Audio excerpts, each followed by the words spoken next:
तो इससे पहले हमने क्या पढ़ा था, प्रतिरोधों को सीरीज या श्रेणी में जोड़ना। सही है। आज की क्लास में हम पढ़ेंगे प्रतिरोधों को समांतर में जोड़ना। सही, समांतर या पैरेलल में जोड़ना। तो कैसे देखते हैं समांतर में जोड़ना। क्लियर। तो सीरीज को मिटा देते हैं।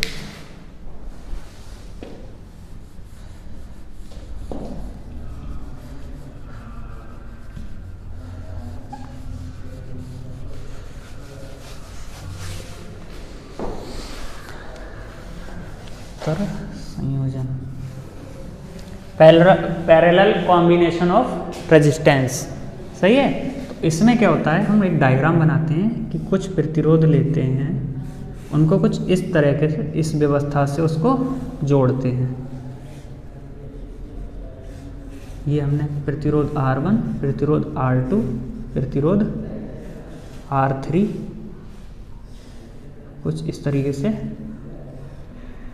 ड्रा कर दिए हैं, इनको इस तरीके से जोड़ दिया है और इसको क्या है, एक सोर्स से फाइनली जोड़ दिया। क्लियर। जब हमारी यहाँ से करंट गई, सही है, तो करंट यहाँ से क्या है, करंट बढ़ती है। हमें क्या पता है कि समांतर में क्या है, समांतर में, समांतर परिपथ में, समांतर परिपथ में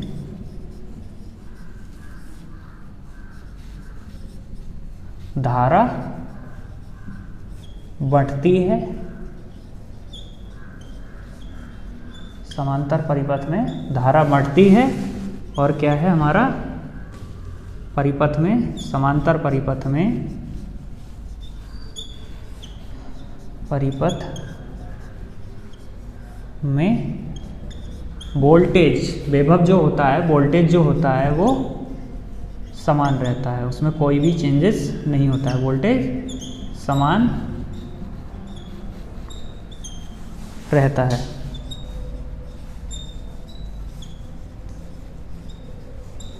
समांतर परिपथ में क्या होता है कि धारा बढ़ती है, क्योंकि क्या है, यहाँ से टोटल एक करंट आ रही है, उसके लिए आगे रास्ते कितने मिल गए, जैसे यहाँ 3 मिले हैं, कितने भी मिल सकते हैं, 2 मिल सकते हैं या 3 से अधिक कितने भी मिल सकते हैं, n नंबर तक मिल सकते हैं। तो यहाँ क्या है, धारा एक रास्ते से आई, यहाँ पर क्या है 3 रास्ते में बढ़ गई। तो क्या है, यहाँ पर धारा बढ़ गई और वोल्टेज क्या है, दोनों क्या है, दोनों टर्मिनल पर वोल्टेज हमारा क्या है, समान है। सही है। तो इसमें परिपथ में, समांतर परिपथ में क्या है, धारा बढ़ जाती है और हमारा जो वोल्टेज है वो समान रहता है। तो इससे देखेंगे जो हमारी धारा बटेगी, कुल करंट जो होगी उसी के बराबर होगी। जैसे यहाँ करंट हमारी आई है, यहाँ वोल्टेज स्रोत, यहाँ I1, I2 और I3 में बंट गई है ये। सही है। तो ये जो कुल करंट होगी वो हमारी I1 plus I2 plus I3 के बराबर होगी। क्लियर।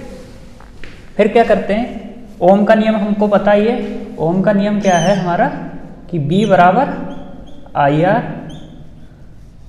या I बराबर B/R, ओम के नियम से, ओम्स लॉ। सही है। ओम के नियम से क्या है, B बराबर IR होता है या फिर हमारा होता है या I बराबर B/R। तो I बराबर B/R रख सकते हैं, तो यहाँ हो जाएगा B/R बराबर, यहाँ पर क्या है, वोल्टेज तो सेम है लेकिन हमारा क्या है, रेजिस्टेंस यहाँ पर R1 है plus B/R2 plus B/R3। Clear. यहाँ पर क्या है, वोल्टेज सेम है, इसलिए क्या है, सभी धाराओं पे, सभी रेजिस्टेंस पे क्या है, वोल्टेज सेम रहेगा। लेकिन हमारा करंट क्या है, करंट बंट रहा है। सही है। B क्या है, कॉमन ले लिया, तो यहाँ क्या बचा हमारा 1/R, फिर यहाँ B कॉमन ले लिया, क्या बचा हमारा, सॉरी B कॉमन लिया है, तो यहाँ क्या बचा 1/R1 plus 1/R2 plus 1/R3। ये बचा V से B कैंसिल, तो जो हमारा कुल प्रतिरोध होगा वो हमारा हो जाएगा 1/RT बराबर 1/R1 plus 1/R2 plus 1/R3। ये डिपेंड करता है कि हमारे सर्किट में कितने प्रतिरोध हैं, उस पे ही क्या है, सर्किट में अगर हमारे ज़्यादा हैं, n प्रतिरोध हैं, तो क्या है Rn तक ये उसके बराबर होगा। क्लियर? अब क्या है, इसमें देखते हैं कुछ कंडीशंस। इसमें क्या होता है कि इसमें कुल प्रतिरोध का मान, सही है, पॉइंट 2 हो गए थे, यहाँ पॉइंट हमारे 2 हो गए थे। तीसरा पॉइंट देखते हैं, जो कुल प्रतिरोध होगा RT यानी कुल प्रतिरोध, टोटल रेजिस्टेंस, कुल प्रतिरोध,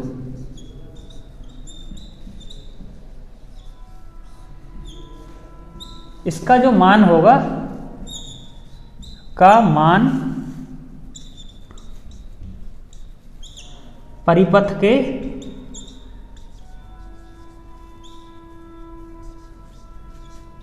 सबसे छोटे प्रतिरोध से भी कम होगा, सबसे छोटे प्रतिरोध से भी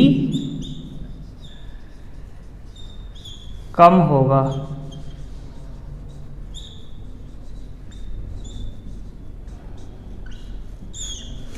क्लियर?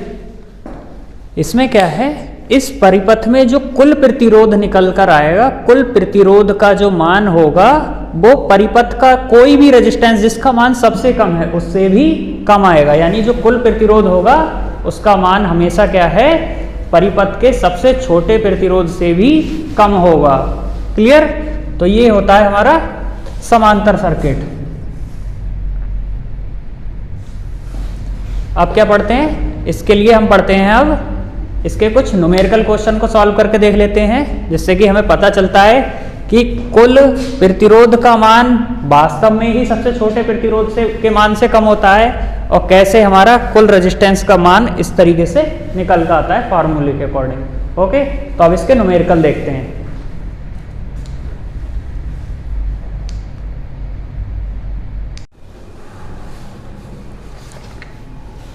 तो हम पढ़ते हैं प्रतिरोधों को जब समांतर क्रम में जोड़ते हैं उस पर कुछ न्यूमेरिकल लगाने के क्वेश्चन करते हैं। सही है?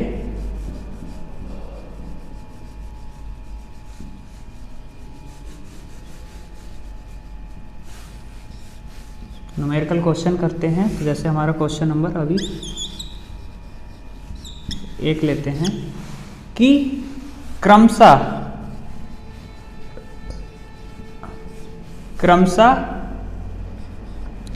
3, 4, 2 या सीधे ऐसे कह सकते हैं, सॉरी 3 ओम 4 ओम 2 ओम और 1 ओम के प्रतिरोध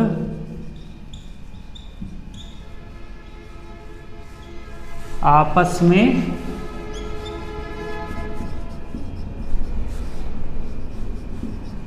समांतर में जुड़े हैं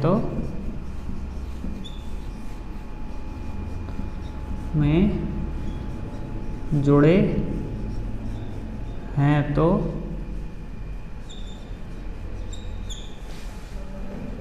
कुल प्रतिरोध RT क्या होगा। तो RT के लिए हम क्या करते हैं, 1/RT बराबर, फार्मूला हमारा क्या है, 1/RT बराबर 1/R1 plus 1/R2 plus 1/R3 plus 1/R4, sorry 1/R4। Clear? क्योंकि हमारे प्रतिरोध कितना दिया, एक ये है, 2 3 4, कुल हमारे 4 प्रतिरोध दिए हैं। तो कुल प्रतिरोध निकालने के लिए हमारे लिए क्या है, 1/RT बराबर 1/3 प्लस 1/4 प्लस 1/2 प्लस 1/1, यानी इसको 1 भी लिख सकते हैं, लेकिन क्या है नॉर्मली हम स्टेप बाय स्टेप ही चलते हैं। क्लियर। अब इसको सॉल्व करते हैं। सबसे पहले ले लेते हैं इनका एलसीएम लासा। सही है, तो इनका लासा कितना आएगा, 4 3 12, इसमें ये कॉमन है तो इसका आएगा लासा 12। क्लियर। तो इसमें कितना हो जाएगा 4, क्योंकि 12 होने के लिए यहाँ पे भी 4 से गुणा होगी तो ऊपर भी 4 से गुणा होगी। सही है, सबसे अच्छा तरीका है इसको इस तरीके से वेरीफाई कर लो, नीचे भी 4 से गुणा कर दो, ऊपर भी 4 से गुणा कर दो, प्लस इसमें कितने 3 से गुणा होगी और ऊपर भी 3 से गुणा होगी, तभी ये 12 होगा। सही है, तो ये हो जाएगा 3 प्लस यहाँ कितने 6 दूनी 12, तो 6 से ऊपर गुणा होगी 6 से नीचे, तभी ये बराबर बैठेगा। तो 6 और प्लस यहाँ तो क्या है सीधा 12 से ही होगा। ये कितना हो गया हमारा, ये हो गया हमारा 4 3 7, 7 6 13 और 13 12 25। सॉरी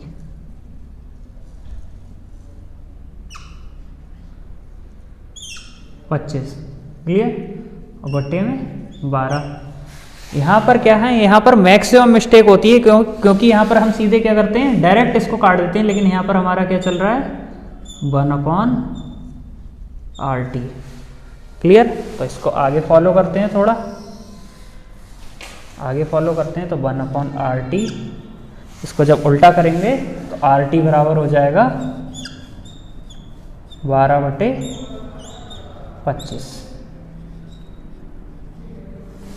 12/25। क्लियर। अब इसको सॉल्व करते हैं। ठीक है, जब इसको काटते हैं तो ये हमारा कट के आएगा RT बराबर 0.48 ओम।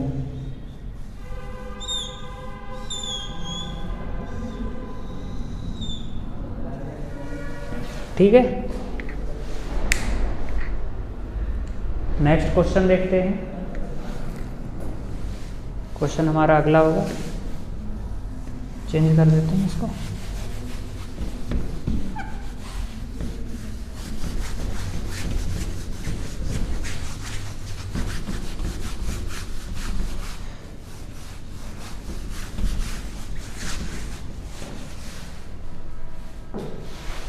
हमारा अगला क्वेश्चन है,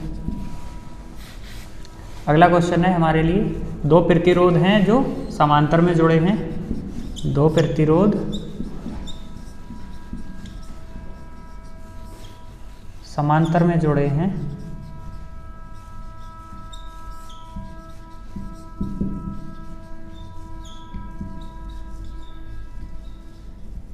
जहां R1 बराबर 3 ओम और R2 बराबर